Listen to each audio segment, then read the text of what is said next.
சகோதர உணர்வும் பகுத்தறியும் திறனும் தான் தமிழ்நாடு என குறிப்பிட்டுள்ள முதலமைச்சர் மு.க.ஸ்டாலின் அனைத்து மத மக்கள் ஒருதாய் வயிற்று பிள்ளைகளாக வாழ வேண்டும் என வலியுறுத்தியுள்ளார்.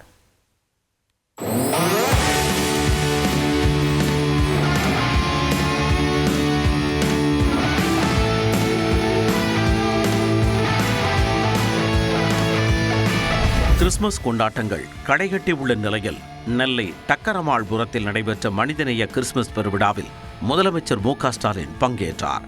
அவருக்கு உற்சாக வரவேற்பு அளிக்கப்பட்டது. நிகழ்ச்சி அரங்கின் நுழைவாயிலில் சாண்டா உடை அணிந்த குட்டீசுகளுடன் புகைப்படம் எடுத்துக்கொண்ட முதலமைச்சர் அவர்களுக்கு கை கொடுத்து வாழ்த்துக்களை பகிர்ந்து கொண்டார்.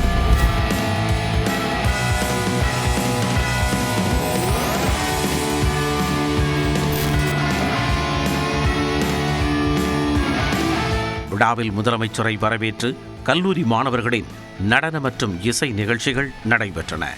தொடர்ந்து கிறிஸ்துமஸ் குடிலை முதலமைச்சர் திறந்து வைத்தார். குடில் என்றாலே அன்பின் வெளிப்பாடு.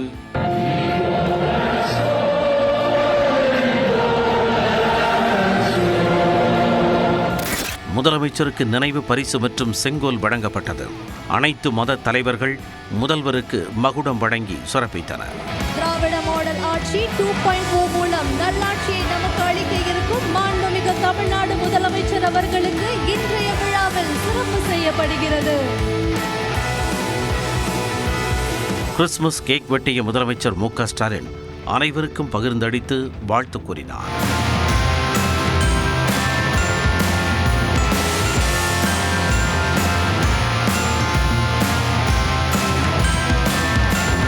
மேடையில் பேசிய முதலமைச்சர் மு.க.ஸ்டாலின் அனைத்து மத மக்களும் ஒருதாய் வயிற்று பிள்ளைகளாக வாழ வேண்டும் என்றார்.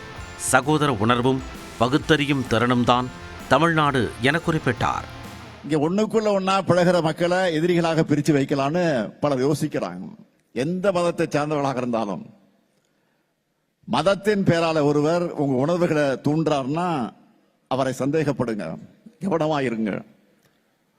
ஒருவரும் உங்களை வஞ்சிக்காதபடி எச்சரிக்கையாக இருங்க என்ற பைபிள் வாசகத்தை இங்கு குறிப்பிட்டு காட்ட விரும்புகிறேன்.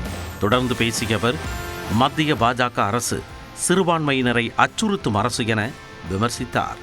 இன்றைக்கு ஒன்றியத்தை ஆளக்கூடிய அரசு சிறுபான்மை மக்களுக்கு அச்சுறுத்தல் ஏற்படுத்தக்கூடிய அரசாக இருக்கு.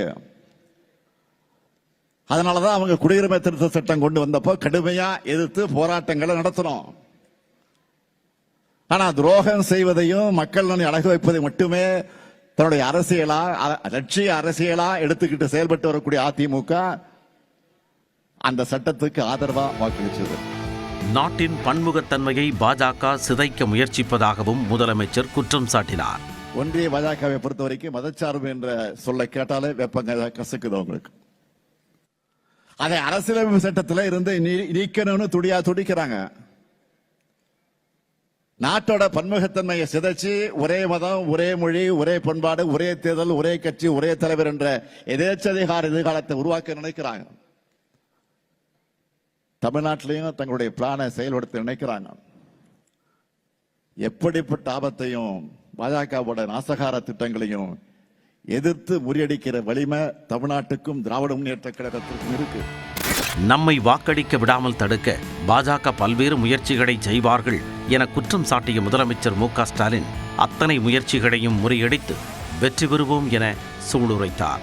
இதனிடையே ராமநாதபுரம் மூக்கையர் கிராமத்தில் உள்ள தொன்மை வாய்ந்த தேவாலயம் புனரமைக்கப்படும் என்பது உள்ளிட்ட 4 அறிவிப்புகளையும் முதலமைச்சர் வெளியிட்டார்.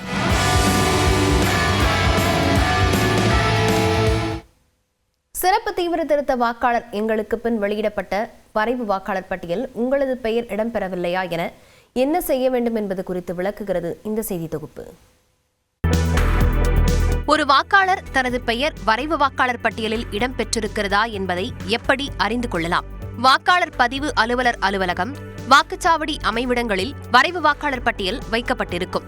இது தவிர www.elections.tn.gov.in என்ற இணையதளம், இந்திய தேர்தல் ஆணையத்தின் வலைதளம் மூலமாகவும் தெரிந்து கொள்ளலாம். மேலும் நீக்கப்பட்டவர்கள் விவரங்கள் ஒவ்வொரு மாவட்ட தேர்தல் அதிகாரியின் இணைய பக்கத்திலும் வெளியிடப்பட்டுள்ளன. வரைவு வாக்காளர் பட்டியலில் பெயர் இல்லை என்றால் அவர் என்ன செய்ய வேண்டும்? விடுபட்ட நபர் தனது பெயரை சேர்க்க படிவம் 6 பூர்த்தி செய்து சமர்ப்பிக்க வேண்டும். ஜனவரி 18ஆம் தேதி வரை படிவம் 6ஐ சமர்ப்பிக்க வேண்டும். படிவம் 6ஐ சம்பந்தப்பட்ட BLO, வாக்காளர் பதிவு அலுவலர், உதவி வாக்காளர் பதிவு அலுவலர் ஆகியோரின் அலுவலகங்களிலிருந்து பெறலாம். மேலும் இந்திய தேர்தல் ஆணையத்தின் ECI நெட் செயலி அல்லது வாக்காளர் சேவை இணையதளத்திலும் விண்ணப்பிக்கலாம். படிவம் 6ஐ யார் யார் சமர்ப்பிக்கலாம்?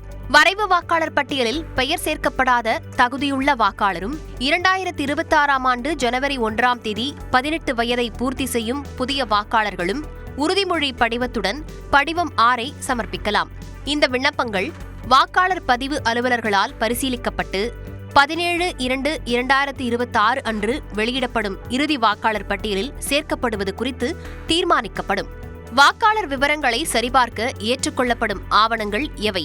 மத்திய மாநில நிறுவனங்கள் வழங்கும் அடையாள அட்டை, ஓய்வூதிய ஆணை. 1/7/1987க்கு முன்னர் இந்தியா பொதுத்துறை நிறுவனங்கள் வழங்கிய அடையாள அட்டை, தகுதி வாய்ந்த அதிகாரியால் வழங்கப்பட்ட பிறப்புச் சான்றிதழ், பாஸ்போர்ட், அங்கீகரிக்கப்பட்ட கல்வி நிறுவனங்களின் சான்றிதழ், மாநில அரசு வழங்கிய நிரந்தர வசிப்பிடச் சான்றிதழ், வன உரிமை சான்றிதழ், அரசாங்கத்தால் வழங்கப்பட்ட நிலம், வீடு, ஒதுக்கீட்டு சான்றிதழ், ஆதார் அட்டை, பீகார் சிறப்பு தீவிர திருத்த வாக்காளர் பட்டியல் நகல். பட்டியலிடப்பட்ட எந்த ஆவணமும் வாக்காளரிடம் இல்லையெனில் என்ன நடக்கும்?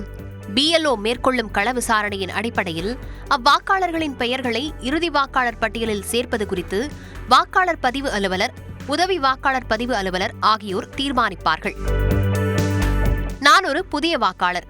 2026ஆம் ஆண்டில் 18 வயதை நிறைவு செய்ய உள்ளேன். எதிர்கால தகுதி தேதிகளில் பெயர் சேர்க்க விண்ணப்பிக்கலாமா? 2026ஆம் ஆண்டின் தகுதி தேதிகளான ஜனவரி 1, ஏப்ரல் 1, ஜூலை 1 மற்றும் அக்டோபர் 1 ஆகிய நாட்களில் 18 வயதை நிறைவு செய்யும் புதிய வாக்காளர்கள் உறுதிமொழி படிவத்துடன் படிவம் 6ஐ சமர்ப்பித்து வாக்காளர் பட்டியலில் பெயர் சேர்க்க விண்ணப்பிக்கலாம். படிவம் 7ஐ யார் சமர்ப்பிக்கலாம்? சட்டமன்ற தொகுதியின் வாக்காளர் பட்டியலில் பெயர் உள்ள எந்த ஒரு வாக்காளராலும் முன்மொழியப்பட்ட சேர்க்கைக்கு ஆட்சேபனை தெரிவிக்க அல்லது ஏற்கனவே உள்ள பதிவை நீக்க படிவம் 7 மூலம் விண்ணப்பிக்கலாம். படிவம் 8ஐ யார் சமர்ப்பிக்கலாம்?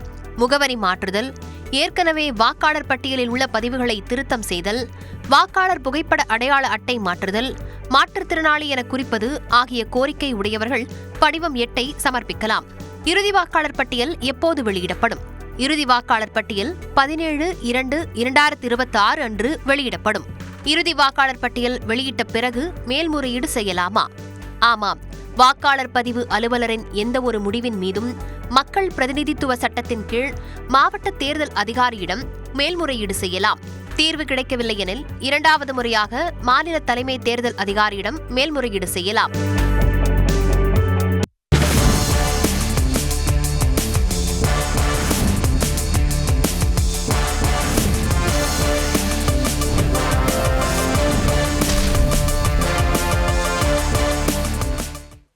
நியூஸ் 18 தமிழ்நாடு தொலைக்காட்சி முன்னெடுப்பில் சென்னையில் நடைபெறும் மாரத்தான் போட்டியை அமைச்சர் அன்பில் மகேஷ் தொடங்கி வைத்தார். உடல் ஆரோக்கியம் குறித்து விழிப்புணர்வு ஏற்படுத்தும் விதமாக நியூஸ் 18 தமிழ்நாடு தொலைக்காட்சி மற்றும் V-Right நிறுவனம் இணைந்து சென்னையில் நமரன் என்ற தலைப்பில் மாரத்தான் போட்டியை நடத்தி வருகின்றன. சிறுவர்கள் முதல் பெரியவர்கள் வரை குடும்பத்தினருடன் அனைவரும் பங்கேற்கும் வகையில் பல்வேறு பிரிவுகளில் போட்டி நடத்தப்படுகிறது. இதையொட்டி அதிகாலையில் கொட்டும் பனியையும் பொருட்படுத்தாமல் சுவாமி சிவானந்தா சாலையில் சிறுவர்கள், இளைஞர்கள், பெரியவர்கள் என ஆயிரக்கணக்கானோர் குவிந்தனர். காலை 5:45 மணி அளவில் இளையோருக்கான 5 மற்றும் 10 கிலோமீட்டர் மாரத்தான் போட்டியை பள்ளிக்கல்வித்துறை அமைச்சர் அன்பில் மகேஷ் கொடியசைத்து தொடங்கி வைத்தார். இதில் ஏராளமான இளைஞர்கள், இளம்பெண்கள் ஆர்வத்துடன் கலந்து கொண்டு ஓடினர். சிவானந்தா சாலையில் தொடங்கிய மாரத்தான் ஓட்டம் நேப்பியர் பாலம், போர் நினைவு சின்னம் வழியாக கலங்கரை விளக்கம் வரை சென்று மீண்டும் சிவானந்தா சாலையில் நிறைவடைய உள்ளது. 3, 2, 1 and run! All the best, runners!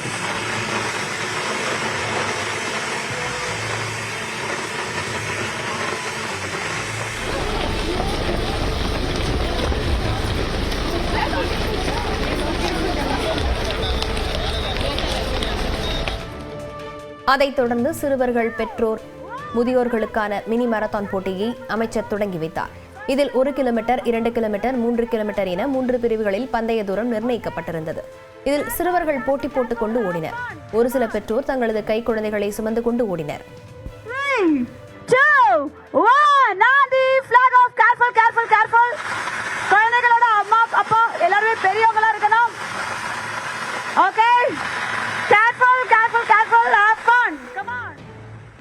முன்னதாக மாரத்தான் போட்டியை தொடங்கி வைத்து பேசிய அமைச்சர் அன்பில் மகேஷ், மாரத்தானில் சிறுவர்கள் அதிக அளவில் பங்கேற்றிருப்பது மகிழ்ச்சி அளிப்பதாக கூறினார்.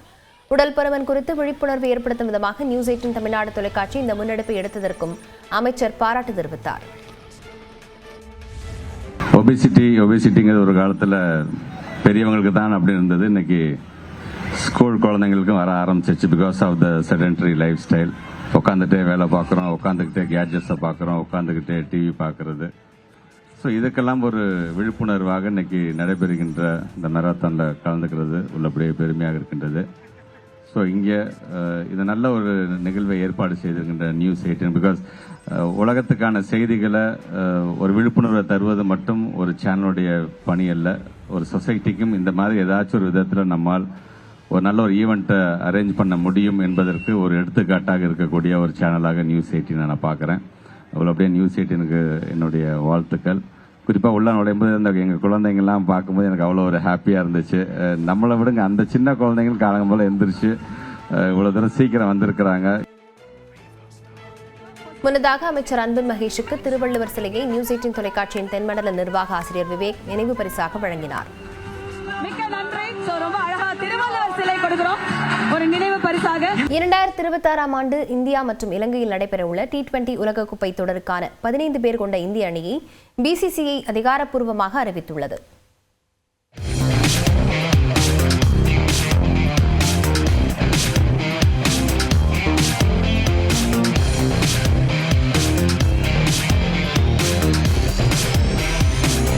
இந்தியா மற்றும் இலங்கையில் நடைபெறவுள்ள T20 உலகக்கோப்பை தொடர் அடுத்த ஆண்டு பிப்ரவரி 7ஆம் தேதி தொடங்குகிறது. இதில் பங்கேற்கும் 20 அணிகள் 4 பிரிவுகளாக பிரிக்கப்பட்டுள்ளன. ஏ பிரிவில் இடம்பெற்றுள்ள இந்தியா தனது முதல் போட்டியில் அமெரிக்காவை எதிர்கொள்கிறது. இத்தொடருக்கான 15 பேர் கொண்ட இந்திய அணியை BCCI அறிவித்தது. இதில் இந்திய துணை கேப்டன் சுப்மன் கில் நீக்கப்பட்டு wicket keeper batsman Ishan Kishan சேர்க்கப்பட்டுள்ளார். சையது முஸ்டாக் அலி தொடரில் சிறப்பாக செயல்பட்டு ஜார்க்கண்ட் அணிக்கு கோப்பையை வென்று கொடுத்ததால் இஷான் கிஷனுக்கு மீண்டும் வாய்ப்பு கிடைத்துள்ளது. சையது முஸ்டாக் அலி தொடரில் இஷான் கிஷன் 517 ரன்கள் குவித்தார். அதாவது ஒரு பந்துக்கு 2 ரன்கள். आपके कैप्टनसी में झारखंड ने फर्स्ट टाइम सर ट्रॉफी जीता सर. हाँ पता है मुझे, अच्छा लग रहा है, बहुत अच्छा, खुश हूँ. शतक भी आपने मारा. हाँ जी हाँ जी, थैंक यू. बहुत अच्छा खेले, पूरी टीम ने अच्छा खेला. சுப்மன் கில்லுக்கு பதிலாக துணை கேப்டனாக அக்சர் படேல் நியமிக்கப்பட்டுள்ளார். நடுவரிசை அதிரடி வீரர் ரிங்கு சிங் மீண்டும் சேர்க்கப்பட்டுள்ளதால் wicket keeper batsman Jitesh Sharma வாய்ப்பை இழந்துள்ளார். சூரியகுமார் கேப்டனாக தொடர்கிறார். சிவம் துவே, அபிஷேக் சர்மா, திலக் வர்மா, ஹர்திக் பாண்டியா ஆகியோரும், சஞ்சு சாம்சன், இஷான் கிஷன், குல்தீப் யாதவ், தமிழ்நாட்டு வீரர்கள் வாஷிங்டன் சுந்தர், வருண் சக்கரவர்த்தி மற்றும் ஹர்ஷ்தீப் பும்ரா, ஹர்ஷித் ராணா ஆகியோரும் இடம்பெற்றுள்ளனர். சுப்மன் கில்லுக்கு தென்னாப்பிரிக்காவுக்கு எதிரான T20 தொடரின் போது காலில் காயம் ஏற்பட்டது. இதன் காரணமாக அந்த தொடரின் கடைசி 2 போட்டிகளில் அவர் விளையாடவில்லை. இதற்கு முன்னதாகவே கழுத்துவலி காரணமாக சில போட்டிகளில் விளையாடவில்லை. இதனால் உலகக்கோப்பை போன்ற பெரிய தொடருக்கு அவர் முழு உடற்தகுதியுடன் இருப்பாரா என்ற சந்தேகம் எழுந்தது. இது மட்டுமல்லாமல் T20 போட்டிகளில் கில்லின் சமீபத்திய செயல்பாடுகள் திருப்திகரமாக இல்லை. கடந்த 15 T20 போட்டிகளில் அவர் வெறும் 291 ரன்கள் மட்டுமே எடுத்துள்ளார். இதன் சராசரி 24.25 மட்டுமே. தென்னாப்பிரிக்க தொடரின் முதல் 3 போட்டிகளில் அவர் 4-0-28 என சொற்ப ரன்களில் ஆட்டமிழந்தார். Shubman, we know what a quality player he is. Perhaps short of a little bit of runs at the moment. Unfortunate to missed out in the last World Cup as well because we went with different combinations, but it's the combinations more than anything else. Officially, then वो first game में तो हमने 200 run बनाया था and Gill had played a good part in that also. So it's not about his form or anything, it's just about the combination right now. தற்பொழுது அறிவிக்கப்பட்டுள்ள அணியே நியூசிலாந்துக்கு எதிரான 5 T20 போட்டிகள் கொண்ட தொடரிலும் விளையாட உள்ளது. ஒரு நிமிட செய்தி தொகுப்புகள் சிலவற்றை பார்க்கலாம். முட்டை கொள்முதல் விலை நாளுக்கு நாள் புதிய உச்சத்தை தொடும் நிலையில் சில்லறை விற்பனையிலும் விலை அதிகரிக்கப்பட்டதால் மக்கள் கவலையடைந்துள்ளனர். கடந்த ஒரு வாரமாக ஏறுமுகத்தில் இருக்கும் முட்டை கொள்முதல் விலை மேலும் 5 காசுகள் உயர்ந்துள்ளது. நாமக்கல்லில் நடைபெற்ற தேசிய முட்டை ஒருங்கிணைப்பு குழு கூட்டத்தில் ஒரு முட்டையின் கொள்முதல் விலை ₹6.25 இருந்து ₹6.30 நிர்ணயம் செய்யப்பட்டது. வரலாற்றில் இல்லாத வகையில் முட்டை விலை உயர்ந்துள்ள நிலையில் சில்லறை விற்பனையில் ஏற்கனவே ஒரு முட்டையின் விலை குறைந்தபட்சமாக ₹7.50 விற்பனையாவதால் மக்கள் கவலையடைந்துள்ளனர். வட மாநிலங்களில் கடும் குளிர் நிலவுவதால் முட்டை நுகர்வு அதிகரித்துள்ளதாகவும், கிறிஸ்துமஸ் பண்டிகை நெருங்கியுள்ளதால் கேக் தயாரிப்புக்காக முட்டையின் தேவை அதிகரித்துள்ளதாகவும் உற்பத்தியாளர்கள் கூறுகின்றனர். ஆனால் தேவைக்கு ஏற்ப முட்டை உற்பத்தி இல்லாததால் விலை அதிகரித்துக் கொண்டே செல்வதாக உற்பத்தியாளர்கள் தெரிவிக்கின்றனர். சென்னையில் அங்கீகரிக்கப்பட்ட நடைபாதை வியாபாரிகளுக்கு விற்பனை சான்றிதழ் வழங்க உள்ள பெருநகர சென்னை மாநகராட்சி புதிய கட்டண அமைப்பையும் வெளியிட்டுள்ளது. நிரந்தர வியாபாரிகள் 10 சதுர அடி வரை உள்ள இடத்திற்கு ஆண்டுக்கு குறைந்தபட்சம் ₹750, 25 சதுர அடிக்கு மேல் உள்ள இடத்திற்கு ஆண்டுக்கு குறைந்தபட்சம் ₹3000 செலுத்த வேண்டும். நிலையான விற்பனை இடமின்றி நகர்ந்து வியாபாரம் செய்வோர் ஆண்டுக்கு ₹1500, பகுதி நேரமாகவோ அல்லது இடம் பகிர்ந்து வியாபாரம் செய்வோர் ஆண்டுக்கு குறைந்தபட்சம் ₹375 செலுத்த வேண்டும்.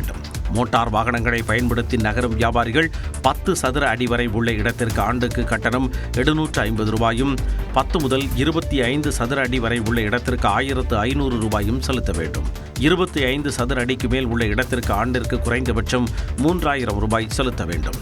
தரைச்சுமை வியாபாரிகள் ஆண்டுக்கு ₹250 செலுத்தினால் போதுமானது என சென்னை மாநகராட்சி தெரிவித்துள்ளது. தமிழ்நாட்டில் வரைவு வாக்காளர் பட்டியலில் இருந்து சுமார் 1 கோடி பேர் நீக்கப்பட்டுள்ள நிலையில் திமுக மாவட்ட செயலாளர்களுடன் முதலமைச்சர் மு.க.ஸ்டாலின் இன்று மாலை காணொலி வாயிலாக ஆலோசனை நடத்தவுள்ளார். தமிழ்நாட்டில் வாக்காளர் சிறப்பு தீவிர திருத்தம் நிறைவடைந்ததை அடுத்து வெள்ளிக்கிழமை மாலை மாவட்ட வாரியாக வரைவு வாக்காளர் பட்டியல் வெளியானது. இறந்தவர்கள், இருப்பிடம் மாறியவர்கள் என ஒட்டுமொத்தமாக சுமார் 1 கோடி பேர் பட்டியலிலிருந்து நீக்கப்பட்டது பொதுமக்கள் மற்றும் அரசியல் கட்சியினரிடையே அதிர்ச்சியை ஏற்படுத்தியுள்ளது. வரைவு வாக்காளர் பட்டியல் தொடர்பாக முதலமைச்சர் மு.க.ஸ்டாலின் திமுக மாவட்ட செயலாளர்களுடன் இன்று மாலை ஆலோசனை நடத்தவுள்ளார். மாலை 6 மணி அளவில் காணொலி மூலம் நடைபெறும் ஆலோசனைக் கூட்டத்தில் மாவட்ட செயலாளர்கள், சட்டமன்ற, நாடாளுமன்ற உறுப்பினர்கள், தொகுதி பார்வையாளர்கள் அனைவரும் பங்கேற்கும்படி திமுக பொதுச் செயலாளர் துரைமுருகன் கேட்டுக் கொண்டுள்ளார். வரைவு வாக்காளர் பட்டியல் வெளியான நிலையில் மாநில நிர்வாகிகளுடன் தவேகா தலைவர் விஜய் ஆலோசனை மேற்கொண்டார். வாக்காளர் பட்டியல் தீவிர திருத்தத்தின் அடிப்படையில் தமிழ்நாட்டில் 97 லட்சம் வாக்காளர்கள் நீக்கப்பட்டனர். இதையடுத்து பட்டியலை சரிபார்க்கும் பணியில் திமுக, அதிமுக ஆகிய கட்சியினர் ஈடுபட்டுள்ளனர். நீக்கப்பட்ட தகுதியான நபர்களை மீண்டும் சேர்ப்பது தொடர்பான பணிகள் குறித்து முதலமைச்சர் தலைமையில் திமுக மாவட்ட செயலாளர்கள் கூட்டம் நடைபெறவுள்ளது. தகுதியான நபர்கள் நீக்கப்பட்டிருந்தால் அதிமுக உதவ வேண்டும் என அதிமுக பொதுச் செயலாளர் எடப்பாடி பழனிசாமி அறிவுறுத்தியுள்ளார். இந்நிலையில் சென்னை பட்டினப்பாக்கத்தில் உள்ள அலுவலகத்தில் தவேகா மாநில நிர்வாகிகளுடன் நேற்று மாலை கட்சியின் தலைவர் விஜய் ஆலோசனை மேற்கொண்டார். இதில் பொதுச் செயலாளர் ஆனந்த், தவேகா நிர்வாக குழு தலைமை ஒருங்கிணைப்பாளர் செங்கோட்டையன் உள்ளிட்டோர் பங்கேற்றனர்.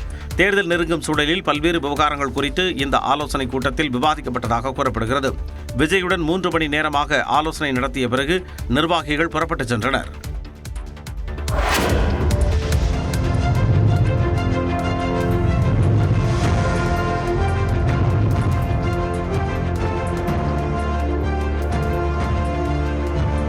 அசாம் மாநிலம் கவுஹாத்தி விமான நிலையத்தின் சர்வதேச முனையத்தை பிரதமர் நரேந்திர மோடி திறந்து வைத்த காட்சிகள் தான் இவை. இயற்கை கருப்பொருளை அடிப்படையாக கொண்டு கவுஹாத்தி விமான நிலையத்தில் 4000 கோடி ரூபாய் செலவில் நவீன முறையில் சர்வதேச விமான முனையம் கட்டப்பட்டுள்ளது. இந்த நிலையில் கவுஹாத்தியில் நடைபெற்ற நிகழ்ச்சியில் பிரதமர் நரேந்திர மோடி கலந்து கொண்டு இந்த விமான முனையத்தை திறந்து வைத்து பார்வையிட்டார். இந்த விமான நிலையத்திற்கு அசாமின் முதலமைச்சரான லோக்பிரிய கோபிநாத் பர்டோலியின் பெயர் சூட்டப்பட்டிருக்கும் நிலையில் விமான நிலையத்திற்கு வெளியே அமைக்கப்பட்டுள்ள அவரது 80 அடி உயர சிலையையும் பிரதமர் திறந்து வைத்தார். இந்த நிகழ்ச்சியில் பேசிய பிரதமர் நரேந்திர மோடி அசாம் மாநில வளர்ச்சி பயணத்தில் புதிய அத்தியாயம் தொடங்கியிருப்பதாக பெருமிதம் தெரிவித்தார். முந்தைய காங்கிரஸ் அரசு தனது வாக்கு வங்கிக்காக அசாம், மேற்குவங்க மாநிலங்களில் ஊடுருவல்காரர்களை அனுமதித்ததாகவும் அவர்கள் நிலங்களை அபகரித்து விட்டதாகவும் குற்றம் சாட்டினார். மேலும் தேசவிரோத ஆக்கிரமிப்பிலிருந்து மாநிலத்தின் வளங்களை மீட்க அசாம் அரசு தீவிர முயற்சி எடுத்து வருவதாகவும் பிரதமர் தெரிவித்தார். மகாத்மா காந்தி 100 நாள் வேலை திட்டத்திற்கு மாற்றாக நிறைவேற்றப்பட்ட விபிஜி ராம்ஜி மசோதா ஒரு கருப்பு சட்டம் என்று காங்கிரஸ் மூத்த தலைவர் சோனியா காந்தி குற்றம் சாட்டியுள்ளார். 100 நாள் வேலை திட்டத்தில் மகாத்மா காந்தியின் பெயர் நீக்கப்பட்டதுடன் திட்டத்தின் அம்சங்களும் மாற்றப்பட்டதற்கு கண்டனம் தெரிவித்து சோனியா காந்தி வீடியோ வெளியிட்டுள்ளார். அதில் கடந்த 11 ஆண்டுகளில் மோடி அரசு ஏழை மற்றும் ஒடுக்கப்பட்ட மக்களின் நலன்களை பொருட்படுத்தாமல் மகாத்மா காந்தி 100 நாள் வேலை திட்டத்தை பலவீனப்படுத்த பல முயற்சிகளை மேற்கொண்டுள்ளதாக விமர்சித்துள்ளார். ஆனால் கொரோனா காலத்தில் இந்த திட்டம் ஏழை மக்களுக்கு உயிர்காக்கும் திட்டமாக நிரூபித்ததாகவும் குறிப்பிட்டுள்ளார். இந்த நிலையில் ஏழைகளின் உயிர் நாடியாக இருந்த மகாத்மா காந்தி 100 நாள் வேலை திட்டத்தின் மீது புல்டோசர் வைத்து இடித்தது போல முற்றிலுமாக அழித்துவிட்டதாக சாடியுள்ளார். இனி யாருக்கு வேலை வழங்கப்படும், எவ்வளவு வேலை, எங்கு, எந்த முறையில் என்பதையெல்லாம் நிலைமையை நேரில் அறியாத டெல்லியில் அமர்ந்திருக்கும் அரசு தீர்மானிக்கும் நிலை உருவாகியுள்ளதாகவும் 100 நாள் வேலை திட்ட சட்டத்தை பலவீனப்படுத்துவதன் மூலம் மோடி அரசு கோடிக்கணக்கான விவசாயிகள், தொழிலாளர்கள் மற்றும் நிலமற்ற கிராமப்புற ஏழைகளின் நலன்களை தாக்கியுள்ளதாகவும் விமர்சித்துள்ளார். மேலும் இந்த அடக்குமுறை சட்டத்திற்கு எதிராக போராட உள்ளதாகவும் சோனியா காந்தி தெரிவித்துள்ளார். சென்னையில் பிஎஸ்என்எல் அலுவலகத்தில் ஏற்பட்ட தீ விபத்தால் மின்வாரியத்தின் இணைய சேவைகள் பாதிக்கப்பட்டன. சென்னை அண்ணா சாலையில் 8 மாடிகளை கொண்ட கட்டிடத்தில் செயல்பட்டு வரும் மத்திய மண்டல பிஎஸ்என்எல் அலுவலகத்தில் காலை 9 மணி அளவில் தீ விபத்து ஏற்பட்டது. 2வது தளத்தில் பற்றிய தீ அடுத்தடுத்து 3, 4 மற்றும் 5வது தளங்களுக்கும் பரவியது.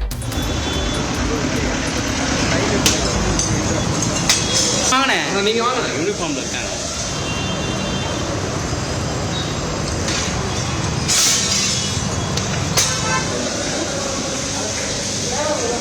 எட்டு மணி நேர போராட்டத்திற்கு பிறகு தீ கட்டுப்படுத்தப்பட்டது. வயர்கள், பேட்டரிகள் அதிகளவில் இருந்ததன் காரணமாக புகை அதிகமாக இருந்ததால் தீயை அணைக்க தாமதமானதாக தீயணைப்புத் துறையினர் கூறினர். உள்ள கேபிள்ஸ் நிறைய இருக்கு, சர்வர் ரூம் இருக்கு, அதே மாதிரி கம்யூனிகேஷன் தேவையான அனைத்து டிரான்ஸ்மிஷனுக்கு உள்ள எக்யூப்மெண்ட்ல நிறைய இருக்கு. ஸோ அது மூலியமா ஃபயர் வந்து அடுத்தடுத்து 3rd, 4th, 5th, 6th floor வரை ஸ்ப்ரெட் ஆயிருக்கு. மின்கசிவு காரணமாக தீ விபத்து ஏற்பட்டதாக கூறப்படும் நிலையில் அலுவலக நேரம் தொடங்கும் முன்பாகவே தீ விபத்து ஏற்பட்டதால் நல்வாய்ப்பாக யாருக்கும் பாதிப்பு ஏற்படவில்லை. அலுவலகத்தின் 6வது தளத்தில் சிக்கி தவித்த ஒருவர் பாதுகாப்பாக மீட்கப்பட்டார். இந்த தீ விபத்தில் பிஎஸ்என்எல்லின் சென்னை மத்திய மண்டல பகுதியில் இணைய சேவை முடங்கியது. குறிப்பாக மின்வாரியத்தின் இணைய சேவை முடங்கியதால் நுகர்வோர் பணம் செலுத்த முடியாமல் சிரமம் அடைந்தனர்.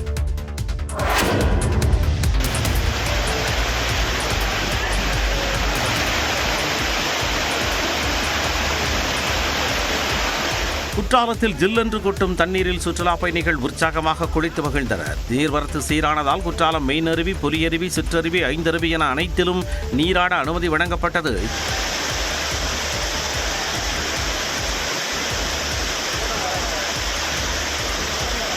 இதனால் அருவிக்கு வந்த ஐயப்ப பக்தர்களும் சுற்றுலா பயணிகளும் உற்சாகமாக குளித்தனர். நாங்கள் சென்னையிலேருந்து சபரிமலைக்கு போயிட்டு இங்கே வந்தோம். சூப்பர் கிளைமேட்டு, நல்லா இருக்கு. நல்லா ஃப்ரெண்ட்ஸோட வந்தோம், எல்லாம் ஜாலியாக நல்லா குளிச்சு நல்லா என்ஜாய் பண்ணுறோம். சூப்பராக இருக்கு. பழைய குற்றால அருவியில் 2 மாதங்களை கடந்தும் பராமரிப்பு பணிகள் நிறைவடையாததால் சுற்றுலா பயணிகள் குளிக்க தடை நீடிக்கிறது.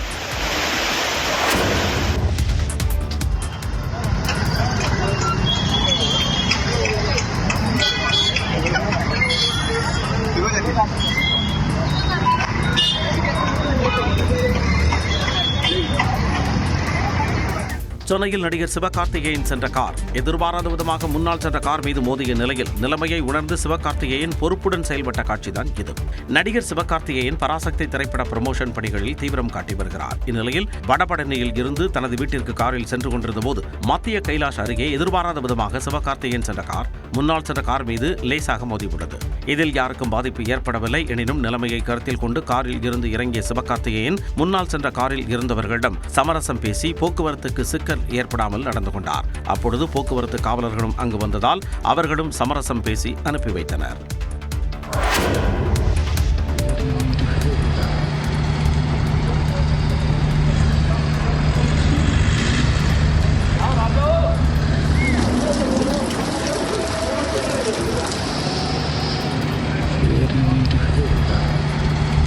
ஸ்ரீநகரில் கடும் பனிப்பொழிவு காரணமாக லடாக் தேசிய நெடுஞ்சாலை தற்காலிகமாக மூடப்பட்டது.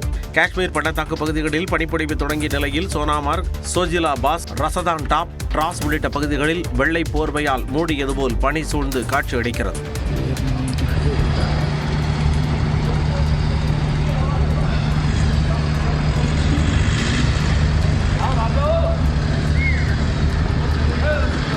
மேலும் கடும் பனிப்பொழிவு காரணமாக சோஜிலா, மினிகார், டிராஸ் பகுதியில் எதிர்வரும் வாகனங்கள் கண்ணுக்கு புலப்படாத நிலை உருவாகியுள்ளது. மேலும் பனிப்பொழிவால் சாலைகளில் உராய்வுத்தன்மை குறைந்து வாகனங்கள் விபத்துக்குள்ளாகும் நிலை ஏற்பட்டுள்ளது. இதன் காரணமாக ஸ்ரீநகர் லடாக் இடையிலான தேசிய நெடுஞ்சாலை தற்காலிகமாக மூடப்பட்டுள்ளது. മൊബൈൽ ഫോണും മറ്റ് ക്യാമറകളും ഉപയോഗിച്ച് ഫോട്ടോ എടുക്കുന്നതും വീഡിയോകൾ ചിത്രീകരിക്കുന്നതും കർശനമായി നിരോധിച്ചിരിക്കുന്നു. சபரிமலையில் வீடியோ புகைப்படங்கள் எடுக்க தடை விதித்துள்ள கேரள காவல்துறை மீறினால் கடும் நடவடிக்கை எடுக்கப்படும் என்று எச்சரித்துள்ளது. சபரிமலை ஐயப்பன் கோயிலில் மண்டல பூஜை நெருங்கி வரும் நிலையில் பக்தர்கள் வருகை அதிகரித்து வருகிறது. எரிமேலி வனப்பாதையில் சுமார் 50 கிலோமீட்டர் தூரம் கரடுமுரடான பாதையில் நடந்து வரும் பக்தர்களும் பம்பை வரை வாகனத்தில் வரும் பக்தர்களும் ஒரே வரிசையில் காத்திருந்து சாமி தரிசனம் செய்யும் சூழல் உள்ளது. இதற்கு தீர்வாக எரிமேலி வனப்பாதை வழியே சபரிமலை செல்லும் ஐயப்ப பக்தர்களுக்கு தரிசன முன்னுரிமை திட்டம் செயல்படுத்தப்பட உள்ளதாக தேவசம் போர்டு தலைவர் ஜெயக்குமார் அறிவித்துள்ளார். அவ்வாறு வனப்பாதை வழியாக வரும் பக்தர்களுக்கு உடல்நல பாதிப்பு ஏற்பட்டால் சிகிச்சை தர புல்லுமேடு பகுதியில் மருத்துவ குழு ஒன்று தயார் நிலையில் உள்ளது. എമർജൻസി ആയിട്ട് കൈകാര്യം ചെയ്യുന്ന മെഡിസിൻസ് ഉണ്ട്. നമുക്ക് ഫസ്റ്റ് എയ്ഡ് ചെയ്യാൻ പറ്റുന്ന രീതിയിലുള്ള മെഡിസിൻസ് അത്യാവശ്യം ഉണ്ട്. അത് വെച്ച് നമ്മൾ ഫസ്റ്റ് എയ്ഡ് കൊടുത്തതിന് ശേഷം ഒരു ഇവിടുന്ന് ആംബുലൻസിലേക്ക് കൂടുതൽ റെഫറൽ ആവശ്യമുള്ള ആളുകളെ അങ്ങോട്ട് എത്തിക്കുകയാണ് ചെയ്യുന്നത്. இதனிடையே சபரிமலையில் 18 படி சோபானம், சன்னிதானத்தின் திருமுற்றம், மாளிகைப்புறம் உள்ளிட்ட பகுதிகளில் மொபைல் போன் மற்றும் கேமராக்களை பயன்படுத்தி புகைப்படங்கள், வீடியோக்கள் எடுக்க காவல்துறை தடை விதித்துள்ளது. தமிழர் நாகரிகத்தை உலகிற்கு பறைசாற்றும் வகையில் நெல்லையில் அமைக்கப்பட்ட பொருணை அருங்காட்சியகத்தை முதலமைச்சர் ஸ்டாலின் திறந்து வைத்தார். அதன் சிறப்புகள் என்னென்ன விரிவாக பார்க்கலாம் இந்த செய்தி தொகுப்பில்.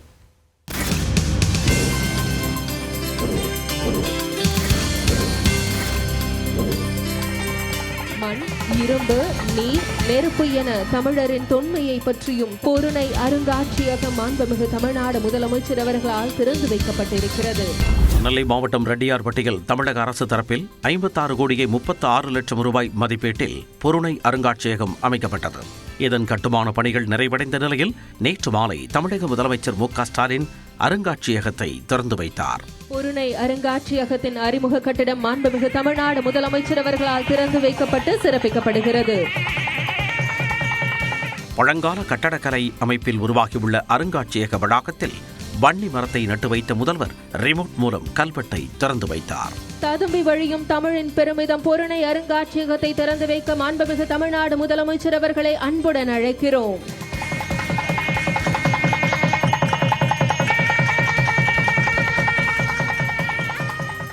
முதலமைச்சருக்கு நெல்மணிகள் பொறிக்கப்பட்ட நினைவு பரிசு வழங்கப்பட்டது.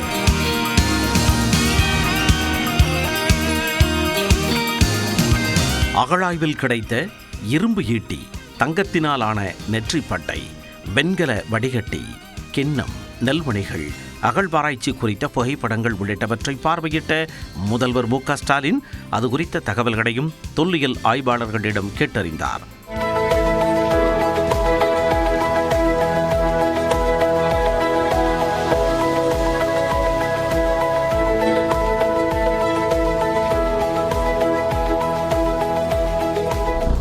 மேலும் அருங்காட்சியக வளாகத்தில் அமைக்கப்பட்டுள்ள திரையரங்கில் அகழாய்வு தொடர்பான காட்சிகளை முதல்வர் உள்ளிட்டோர் கண்டுகளித்தனர்.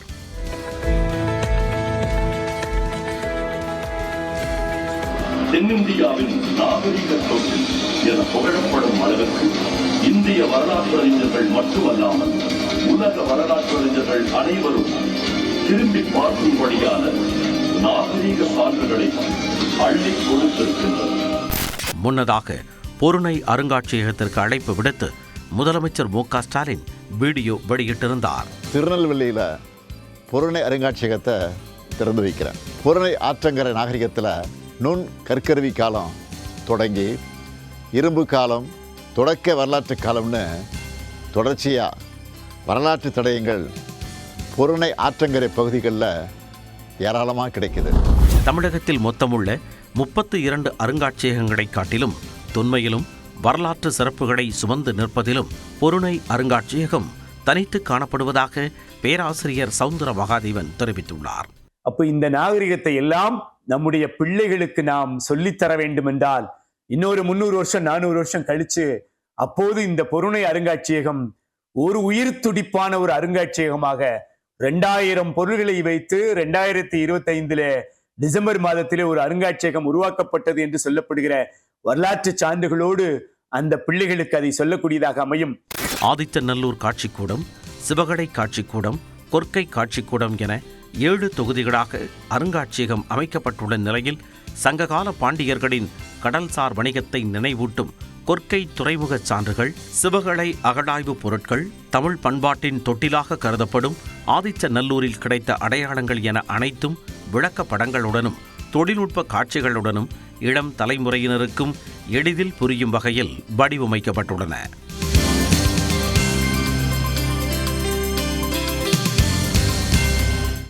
எக்ஸ்பிரஸ் 18 செய்திகள் சிலவற்றை பார்க்கலாம். கடலூர் மாவட்டம் வேப்பூர் அருகே பகுதி நேர ஆசிரியர் வீட்டின் கதவை உடைத்து 15 சவரன் நகை கொள்ளையடிக்கப்பட்டுள்ளது. நிராமணி கிராமத்தைச் சேர்ந்த சுரேஷ் என்பவர் வெள்ளிக்கிழமை இரவு மனைவி சுகுணாவுடன் வீட்டில் மாடியில் தூங்கினார். அப்போது இவர்களின் வீட்டின் கதவை உடைத்து உள்ளே புகுந்த நபர்கள் பீரோவில் இருந்த 15 சவரன் நகை, வைர நகைகள், 1 லட்சம் ரொக்கம் உள்ளிட்டவற்றை திருடிச் சென்றனர். இது தொடர்பாக தகவல் அறிந்த காவல்துறையினர் தடயங்களை கைப்பற்றி விசாரணை நடத்துகின்றனர். தெலங்கானா மாநிலம் விகாராபாத் சாயாப்பூர் கிராமத்தில் மனைவியை அடித்து கொலை செய்த கணவர் சிசிடிவி காட்சி அடிப்படையில் கைது செய்யப்பட்டுள்ளார். பரமேஷ், அனுஷா தம்பதி பெற்றோரின் கடும் எதிர்ப்பை மீறி 4 மாதங்களுக்கு முன்பு திருமணம் செய்துள்ளனர். வரதட்சணை கேட்டு அனுஷாவை கொடுமை செய்த பரமேஷ் கட்டையால் கடுமையாக தாக்கியுள்ளார். இதில் பலத்த காயமடைந்த அனுஷா மருத்துவமனையில் சிகிச்சை பலனின்றி பரிதாபமாக உயிரிழந்தார். இது தொடர்பான காட்சிகள் அங்குள்ள சிசிடிவி கேமராவில் பதிவாகியுள்ளது.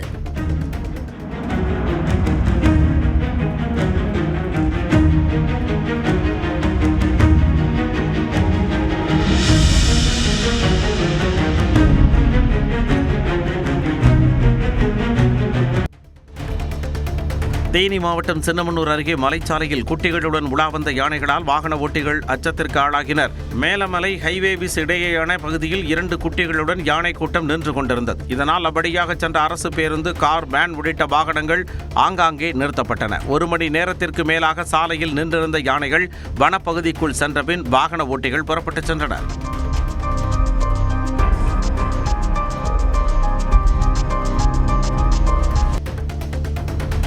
புதுச்சேரியில் பாஜக தேசிய செயல் தலைவர் நிதின் நவீனுக்கு தொண்டர்கள் வரவேற்பளித்த நிகழ்வில் கலந்து கொண்ட மத்திய அமைச்சர் மன்சுக் மாண்டவியாவை காரில் ஏற்ற தொண்டர்கள் மறந்ததால் அவர் நீண்ட தூரம் நடந்து செல்லும் நிலை ஏற்பட்டது. 2 நாள் பயணமாக பாஜக தேசிய செயல் தலைவர் நிதின் நவீன் புதுச்சேரி சென்றுள்ளார். அவருக்கு கோரிமேடு எல்லையில் சிறப்பான வரவேற்பு அளிக்கப்பட்டது. மத்திய தொழிலாளர் வேலைவாய்ப்பு மற்றும் விளையாட்டுத்துறை அமைச்சர் டாக்டர் மன்சுக் மாண்டவியா கலந்து கொண்டார். நிதின் நவீனை பாஜக தொண்டர்கள் திறந்த வாகனத்தில் ஊர்வலமாக அழைத்துச் சென்றபோது மன்சுக் மாண்டவியாவை காரில் ஏற்ற தொண்டர்கள் மறந்ததால் அவர் தனது காரில் ஏற நீண்ட தூரம் நடந்தே சென்றார்.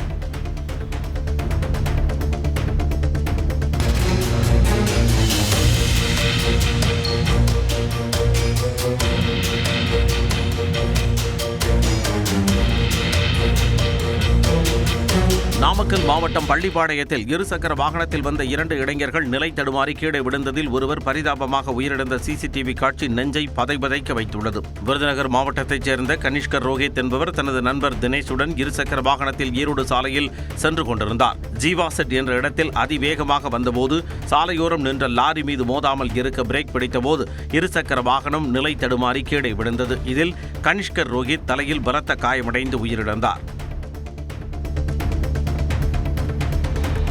நீலகிரி மாவட்டத்தில் இருந்து மைசூர் செல்லக்கூடிய பந்திப்பூர் தேசிய நெடுஞ்சாலையில் வாகனங்களை வழிமறித்த யானையால் பரபரப்பு நிலவியது. நேற்று மாலை ஏராளமான வாகனங்கள் சென்று கொண்டிருந்த போது யானை ஒன்று சாலையின் குறுக்கே திடீரென வந்து நின்றது. இதனால் வாகனங்கள் ஆங்காங்கே நிறுத்தப்பட்டன.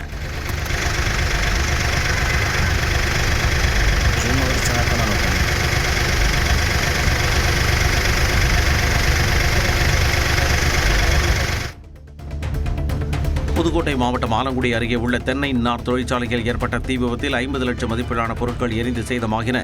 ஆலங்குடியைச் சேர்ந்த பிரிட்டோ என்பவர் பம்பன் பகுதியில் தென்னை நார் தயாரிப்பு தொழிற்சாலை நடத்தி வந்தார். இங்கு வெல்டிங் பணியின் போது தீப்பொறிப்பட்டு தீ விபத்து ஏற்பட்டது. தகவல் அறிந்து வந்த தீயணைப்பு வீரர்களும் தொழிற்சாலை பணியாளர்களும் இணைந்து 1 மணி நேரம் போராடி தீயை அணைத்தனர். எனினும் 50 லட்சம் ரூபாய் மதிப்பிலான பொருட்கள் தீயில் கருகின.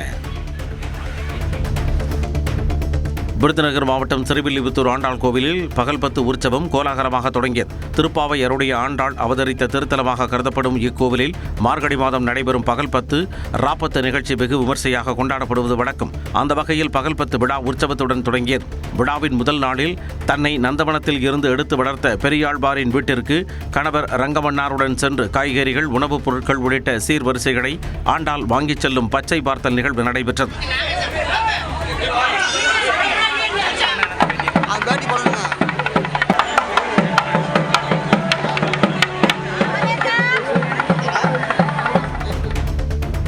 திருப்பூர் மாநகராட்சியில் குப்பை பிரச்சினைக்கு நடவடிக்கை எடுக்காததை கண்டித்து விவசாயிகள் குறைதீர் கூட்டத்தில் கருப்பு சட்டை அணிந்து கலந்து கொண்டவர்கள் பாதியிலேயே வெளிநடப்பு செய்தனர். திருப்பூர் மாநகராட்சியில் சேகரிக்கும் குப்பைகளை செயல்படாத பாறை குடிகளில் கொட்டுவதால் சுகாதார சீர்கேடு ஏற்படுவதாக பொதுமக்கள் குற்றம் சாட்டுகின்றனர். இது தொடர்பாக திருப்பூர் மாவட்ட ஆட்சியர் அலுவலகத்தில் நடைபெற்ற விவசாயிகள் குறைதீர் கூட்டத்தில் முதல்பாளையம் பகுதியைச் சேர்ந்த விவசாயிகள் கருப்பு சட்டை அணிந்து பங்கேற்றனர். கூட்டத்தில் முறையாக பதிலளிக்கவில்லை என்று கூறி வெளிநடப்பு செய்தனர். திண்டுக்கல் மாவட்டம் நத்தம் அருகே குடும்ப பிரச்சனையில் மனைவியையும் மாமனாரையும் அரிவாளால் வெட்டிய நபர் கைது செய்யப்பட்டார். அஞ்சுகுடியைப்பட்டியைச் சேர்ந்த சடையன் என்பவரின் மனைவி செட்டு கருத்து வேறுபாடு காரணமாக பிரிந்து தாய் வீட்டில் வசித்து வருகிறார். இந்நிலையில் செட்டு தனது தந்தை பெருமாளுடன் சாலையில் சென்றபோது வடிமறித்த சடையன் இருவரையும் அரிவாளால் வெட்டினார். இதில் பலத்த காயமடைந்த பெருமாளும் செட்டு மருத்துவமனையில் அனுமதிக்கப்பட்ட நிலையில் சடையன் கைது செய்யப்பட்டார். எக்ஸ்பிரஸ் 18 செய்திகள் சிலவற்றை பார்க்கலாம். ஈரோடு மாவட்டம் திம்பம் மலைப்பாதையில் உலா வந்த யானையால் போக்குவரத்து பாதிக்கப்பட்டது. வனப்பகுதியை விட்டு வெளியே வந்த யானை ஒன்று திம்பம் மலைப்பாதையின் 23வது கொண்டை ஊசி வளைவில் நின்றிருந்தது. லாரியை வெடிமறித்த அந்த யானையால் அச்சமடைந்த பிற வாகன ஓட்டிகள் தங்கள் வாகனங்களை ஆங்காங்கே நிறுத்தினர். பின்னர் யானை மீண்டும் வனப்பகுதிக்குள் சென்றதும் நிம்மதியடைந்த வாகன ஓட்டிகள் புறப்பட்டுச் சென்றனர்.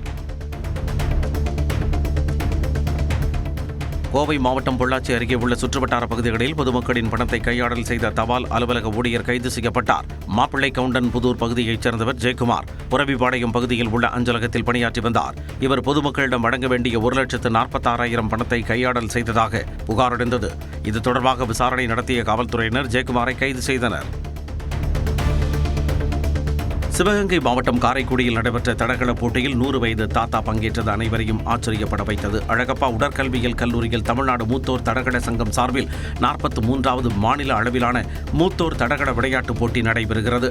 இதில் தஞ்சாவூரைச் சேர்ந்த 100 வயதான விவசாயி நாடிமுத்து, அவரது 75 வயது மகன் ராமநாதன் ஆகியோர் பங்கேற்றனர். நாடிமுத்து 100 மீட்டர் ஓட்டப்பந்தயம் மற்றும் நீளம் தாண்டுதல் போட்டியில் பங்கேற்றார். ராமநாதன் 1500 மீட்டர் ஓட்டப்பந்தயத்தில் பங்கேற்று தங்கப்பதக்கம் வென்றார். கேரள மாநிலம் கண்ணூர் பினராயி பகுதியில் நாட்டு வெடிகுண்டை பற்ற வைத்து ரீல்ஸ் எடுக்க முயன்ற நபர் கையில் பலத்த காயமடைந்த வீடியோ காட்சி பதைபதைப்பை ஏற்படுத்துகிறது.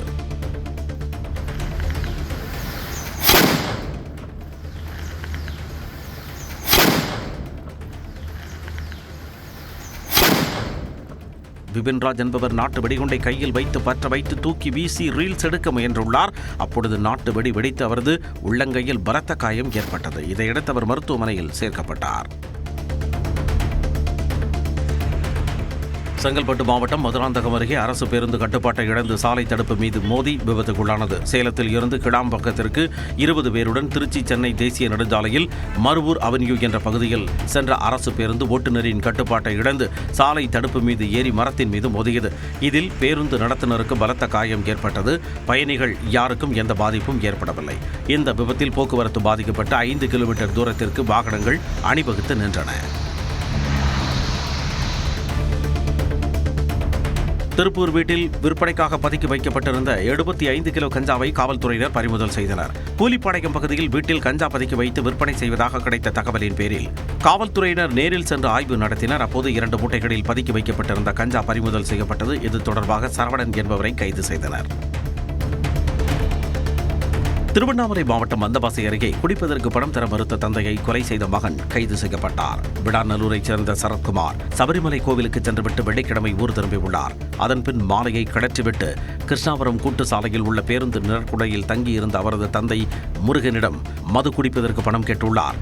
அப்போது இருவருக்கும் இடையே பிரச்சனை ஏற்பட்ட நிலையில் ஆத்திரமடைந்த சரத்குமார் அருகே இருந்த கடையில் இருந்த கல்லை எடுத்து தந்தை முருகனின் தலையில் அடித்து கொலை செய்தார். தெலங்கானாவின் முன்னாள் அமைச்சரும் தற்போதைய சட்டமன்ற உறுப்பினருமான மல்லாரெட்டி மாணவர்களோடு கபடி விளையாடியது கவனத்தை ஈர்த்துள்ளது. மல்காஜ்கிரி மாவட்டத்தின் மெச்சல் தொகுதியில் நடைபெற்ற மாவட்ட அளவிலான விளையாட்டுப் போட்டியை துவக்கி வைக்க சட்டமன்ற உறுப்பினர் மல்லாரெட்டி சென்றார். அப்போது மாணவர்களோடு சேர்ந்து ஆர்வத்துடன் அவர் கபடி விளையாடியது பலரையும் கவர்ந்தது.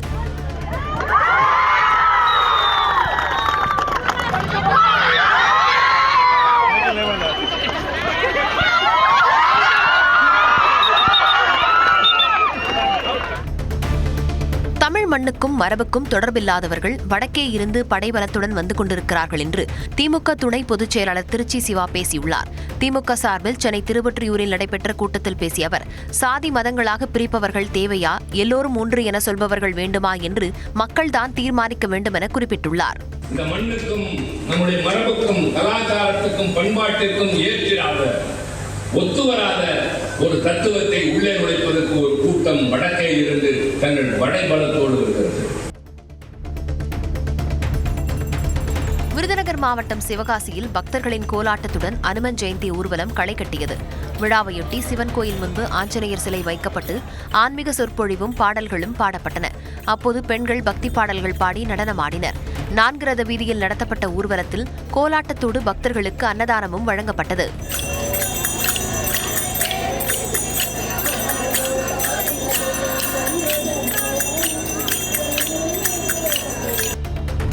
சென்னை மதுரவாயில் அருகே சாலையில் சென்று கொண்டிருந்த கார் தீப்பற்றி எரிந்ததால் பரபரப்பு ஏற்பட்டது. தீயணைப்பு வீரர்கள் தண்ணீரை பீச்சி அடித்து தீயை அணைத்தனர். வேலப்பன்சாவடியிலிருந்து கமாலுதீன் என்பவர் காரை ஓட்டி வந்துள்ளார். காரில் லித்தியம் பேட்டரிகள் கொண்டு வந்ததால் தீப்பற்றி இருப்பது முதற்கட்ட விசாரணையில் தெரியவந்துள்ளது. கொடைக்கானல் வெள்ளி நீர்வீழ்ச்சி பகுதியில் உலாவிய ஒற்றை காட்டெருமையால் சுற்றுலாப் பயணிகள் பீதிக்குள்ளாகினர். வார விடுமுறையொட்டி சுற்றுலாப் பயணிகள் குவிந்த நிலையில் அவர்களை அச்சுறுத்தும் வகையில் சுற்றித் திரிந்த காட்டெருமை சாலையோர கடைகளில் இருந்த உணவுப் பொருட்களையும் ருசி பார்த்தது. திருப்பரங்குன்றம் மலை உச்சியில் தீபம் ஏற்ற வலியுறுத்தி தற்கொலை செய்து கொண்ட இளைஞருக்காக மோட்ச தீபம் ஏற்றியவர்களை போலீசார் கைது செய்தனர். மலை உச்சியில் தீபம் ஏற்ற வலியுறுத்தி நரிமேடு பகுதியைச் சேர்ந்த பூர்ணச்சந்திரன் தற்கொலை செய்த நிலையில் அவரது நினைவாக இந்து மக்கள் கட்சியினர் தரப்பினர் தீபம் ஏற்றினர். அனுமதியின்றி தீபம் ஏற்றியதாக 10க்கும் மேற்பட்டோரை போலீசார் கைது செய்தனர். பழனி அருகே உள்ள சித்தி லட்சுமி நரசிம்மர் கோயிலில் வரமிளகாய் நிக்கும்பலா யாகம் விமர்சையாக நடைபெற்றது. சிவகிரிப்பட்டியில் உள்ள காரிய சித்தி நரசிம்மர் கோயிலில் நடைபெற்ற பூஜையில் பிரத்யங்கரா தேவிக்கு பால், மஞ்சள், சந்தனம் உள்ளிட்ட பொருட்கள் கொண்டு அபிஷேகம் நடைபெற்றது. கிலோ கணக்கில் வரமிளகாய் பயன்படுத்தப்பட்டது.